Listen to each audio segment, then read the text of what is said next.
We totally get it. We publish a ton of content on this podcast, and it can be a lot to keep up with. That's why we've started the B2B Growth Big Three, a no-fluff email that boils down our 3 biggest takeaways from an entire week of episodes. Sign up today at sweetfishmedia.com/big3. That's sweetfishmedia.com/big3. You're listening to B2B Growth, a daily podcast for B2B leaders. We've interviewed names you've probably heard before, like Gary Vaynerchuk and Simon Sinek, but you've probably never heard from the majority of our guests. That's because the bulk of our interviews aren't with professional speakers and authors. Most of our guests are in the trenches leading sales and marketing teams. They're implementing strategy. They're experimenting with tactics. They're building the fastest growing B2B companies in the world. My name is James Carberry. I'm the founder of Sweetfish Media, a podcast agency for B2B brands, and I'm also one of the co-hosts of this show. When we're not interviewing sales and marketing leaders, you'll hear stories from behind the scenes of our own business. We'll share the ups and downs of our journey as we attempt to take over the world. Just kidding. Well, maybe. Let's get into the show.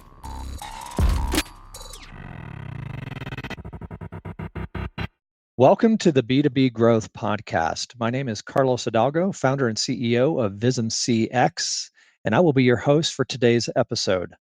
With me today, I have Tim Washer. Tim is known as a corporate comedian, a keynote speaker, and MC, and a man of many talents. Tim, welcome to the B2B Growth Podcast. Hey, thanks for having me on the show, Carlos. It's taken, my publicists have been pounding on your door for like 3 years now to get a spot here. They are relentless, but we finally caved. Once we got Colbert off the decks, we were able to book you. So I'm excited to have you. And beyond the intro of corporate comedian and keynote speaker and MC, give us a little background. Tell us who you are. Sure. So I started off my career in sales at Xerox, selling copiers way back in the day, and then went back to business school at University of Texas in Austin, and then moved up to New York City to work as an analyst. And at that time, I was having fun. I was enjoying marketing, and but was also feeling like, all right, something's missing here. I'm not that fulfilled, and just started really prayerfully considering what was next. And I realized there was a moment where it was just so clear to me. It was an epiphany. It's like, okay, I got to pursue comedy. And it was one of those things. It was clear. It was an obligation, and it was something that I did not want to do. I had no interest in doing that. But I was working in market research at the time for Interpublic, one of these big holding companies for PR and ad agencies.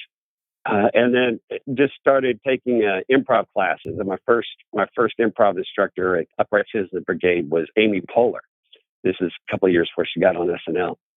And wow, she was just so gifted. She's just one of the best teachers I think I've ever had. Maybe second only to Miss Reed, my Latin teacher in ninth grade. Who was really good at teaching a dead language. You know, you got to give her credit for that. Absolutely. But that got me excited about it, and really enjoyed comedy and felt like this was something I could do, and started just doing stand-up and writing, and wrote a screenplay, and eventually got onto the shows, doing some work with Conan and Letterman at the time, and then SNL. And I was writing for Weekend Update on SNL after Amy got on there. She kind of opened up a door, which was really generous. And so anyway, but I never was able to put together a way to make a living at it. And so went back and thought I'd work in the events business. I tried to get on with Jack Morton, which is a big events company. And that door didn't open. You know, it was one of those things that just seemed so I had an interview with the president of the company, and I thought that went great. And like the next day in the Wall Street Journal, there was this headline in the business section of, hey, this company's laying off, we're writing down millions in losses and having to lay people off. I was like, well, that ain't going to happen. But a friend of mine, I figured, okay, well, so much for that idea. But then a friend of mine said, hey, IBM is hiring someone in communications, and they do work with events. And so I got a job there as a speechwriter, and figured the comedy was over. Once you go to IBM, that's kind of the death of humor. And so I really did. It's funny. Anchorman had just come out, the film Anchorman, the first one. Yep. And so the Ron day Burgundy. before, That's right, Ron Burgundy. And the day before I went to work, my first day at IBM, it's kind of a mourning process, part of the bereavement. I went to go see Anchorman and just said, well, this will be the last thing in humor that I ever participate in is watching Ron Burgundy. And I got there. I'm sorry, this is a long-winded story, but I think you just asked a yes or no question, didn't you? Send me a Scantron, Carlos, and we'll get through this fast. No, right. I think anytime you can work Ron Burgundy into a business growth podcast, it's a win. Yeah. We could end it right now, 4 minutes in, and it would be a win. And we're done. Just drop the mic. Why don't you change the name of this? Well, it's not my podcast, or else I would. Okay. I think iHeartMedia already has the Ron Burgundy podcast, which drops every Thursday. Right. So, yeah. So anyway, you went to IBM. You felt it was the death of comedy, because I think it's important for, that story where you say, this is kind of the death for me of what I have in me as a humorist and as a comedian. You go to IBM, which is known for the blue suits and the buttoned up approach, but yet you're doing comedy now. So how did all that come full circle? It was one of those things, there's so much about hustle and plan and, work your plan and all that. All those things are important, but there are two things that I learned. Some doors don't open for a reason. Mm-hmm. And we need to listen to those things in your life, And then what's even more important, I think, is that some doors open and we feel totally unqualified to pursue that path. And I've learned now that fear that comes from feeling unqualified, there is no sign that's going to be more clear than that's your direction. If you feel unqualified about something that comes your way, you got to run into that full speed ahead. And that's happened several times throughout the career. But my second day at IBM, again, when I just figured, well, I'm just going to go back to, I'm back at the grindstone. The head of sales for the mainframe business sends me a note and says, hey, I hear you're kind of funny and I got a speech coming up and I wonder if you could write a joke for me. And it was like, oh my gosh, here's this ray of hope that maybe I will get to use some humor. And then 3 months later, Carlos, 3 months later into that job, I had just gotten this job. My daughter was about 6 months old. I had been working full-time as a comedian for about 2 years before this, which is the same thing as saying I was unemployed. It's very similar. So I had a big gap on my resume. The stakes were high. I didn't want to lose this job. But 3 or 4 months after getting the job, I was sitting down looking at the communication objectives for the mainframe business. And this is like a $5 billion business for IBM. It's a huge business. Yeah. And was talking about, okay, what do we need to get done in this coming year? And for the sales force, I was told, look, we need the salespeople need to work on some things. They're not communicating well. They're not listening to the customer. They're going in with these long presentations all about IBM. They're taking 1,000 people in there on the sales call. All these things, and they don't address the needs of the customer. They don't talk about their businesses, and they don't know the customer's business. And we need to change that. And I was like, well, that's a comedy video right there. That's what we need to do. Because whenever you're, particularly to salespeople, I think when you're delivering some constructive criticism or giving pointers on things that they need to change, that's hard for people to listen to, for one thing. So if you make it palatable by making it funny, then people are open to the idea. And there's more of an osmosis process that kind of sinks in while they're laughing, I think. The whole in physiology, the physiology of it all, the endorphins are released and your fight or flight shifts more to, okay, I'm safe here and I'm just going to have fun and I'm willing to listen to what the story is. So when we put this little 4-minute video together on that, and what we did is we took these actual customer complaints about the sales force, and we just heighten them. That's an improv technique. Mm-hmm. You kind of exaggerate, to the nth degree. And we did that. And then we had the head of sales, a guy named Bob Hoey, who ran global sales for Mainframe. We had him play the character, and he played kind of this Michael Scott character. I mean, he played himself, but in this Michael Scott way, and took all these traits that need to be changed, and we exaggerated them to where they were so painfully obvious, and just made it funny. And the salespeople loved it all around the world. Globally, people say that humor doesn't translate, and it's like, oh my gosh, That's ridiculous. Everybody, I mean, it was translated into like 7 different languages, the video was. Wow. For IBM. It became part of the training program. And anyway, it ended up being a big hit. And it did, it really enabled the growth because people adopted these new habits of listening to the customer. And whenever they'd have that temptation of adding another 50 backup slides to their deck, they would think about that scene from the video and laugh and then streamline it. Right. So it's, people just think humor, unfortunately, people just think it's about, rubber chickens and profanity, but it's definitely one of the most powerful ways of changing behavior when you show, because you create empathy. Carlos, you're showing, hey, look, we understand what you're going through. We get this pain and we're going to, a lot of comedy comes from pain. And when you start to tell a comedy story from there, you're in a good place. Right. And you and I have talked about that a lot. And so taking that example, when we think about B2B marketing and obviously B2B content, which continues to be one of the biggest things you hear about in the B2B marketing space, to me, when I look at the last 6, 7, however many studies have been done by Content Marketing Institute and others, it doesn't seem like a lot has changed in terms of content. And what we're seeing now is another kind of wave. I think a lot of us wrote about it, years ago, and now you're seeing another wave of this need to be human in B2B through our content. And you just talked about the empathy piece, which is definitely relating on that human level. So why are you, in your world that you live in and the companies you work with, what do you see as the struggle for organizations to be more human, and even using comedy? Why is that such a major hurdle for them to clear? I think because people have the misconception that if we use humor, we won't be taken seriously. And that's a myth. And it's a sad myth because it keeps us away from having meaningful conversations. The need right now, we've gone through these waves over 7, 8 years where we've said there's this need to be human. And I don't think the first round it really ever went anywhere.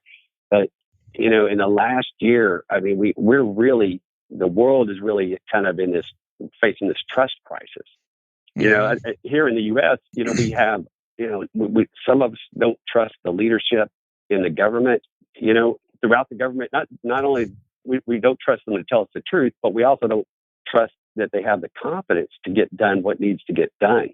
And so we don't feel safe there, and then there's all these companies, Facebook, my goodness, we can't trust them with our data and how that's being used, and just everything, our smart speakers are spying on us and all that stuff. And people just don't feel safe with everything that's going on in the world. And it's sad because the one thing that will help us all connect, both as just people and also as marketers, is just, letting our hair down and being honest with folks.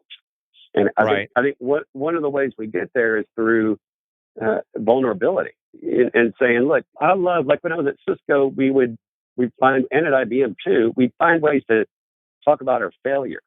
And what you do, of course, is, you still have a fiduciary responsibility at the end of the day to the shareholders. You don't want to, you can't take this company on Oprah and, spill all your, just believe it.